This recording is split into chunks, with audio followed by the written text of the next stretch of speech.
Welcome back to Stevens Trains. This is my N scale build, day one. Just doing the bench work. So I used 1x3s, which I glued and brad nailed together. I believe I used 18 gauge nails. Then I used 2x3s for the supports. And what I did to get the first one mounted is I used my laser level and I put a little, I think it's a 1x1 that I just tacked to the wall to kind of rest it on, and then I leveled it out from there just to make sure that it was level side to side, lengthwise. That way the trains wouldn't have any issue on it.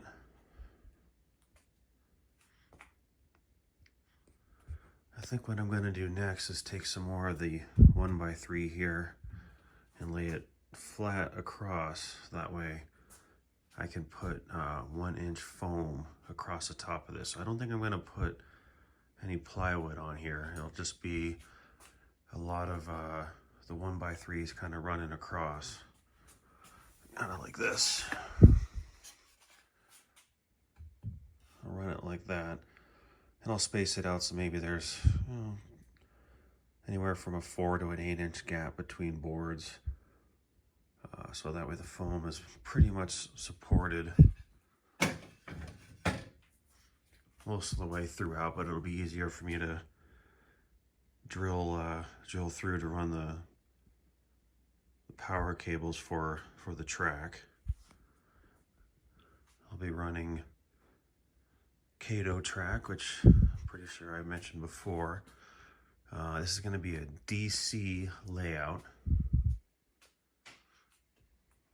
So I know DCC is what's popular right now, but due to funds and skill set, I'm sticking with DC for now. I can always upgrade later if this turns into more of a serious hobby or whatnot. So I'm still not sure if I fall into the category of I enjoy building it more than using it, but time will tell.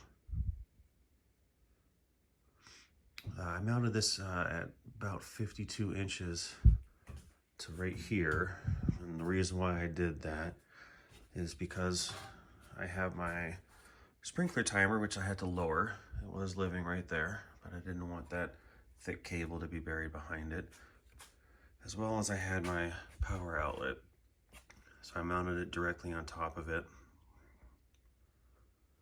So that's kind of what set my height. I didn't want it lower because I'd have to deal with the line there, and I'm 6'2", so I wanted it at a decent height, and this seems to be pretty nice.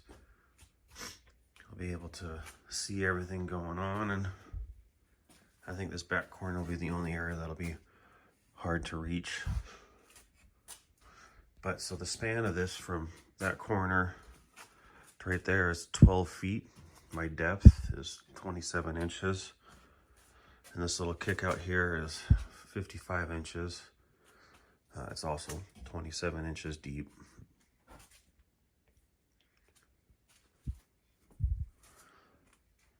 So I'm gonna, yeah, like I mentioned, I'm gonna put 1/2-inch foam on top, and then from there, I'll build it up to 4 inches for the higher track, because there's gonna be 2 separate track lines running here, a passenger line and a freight line.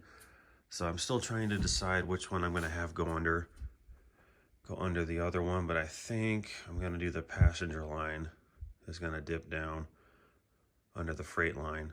Is what I'm thinking, but once I actually start laying and playing with the track, that could change.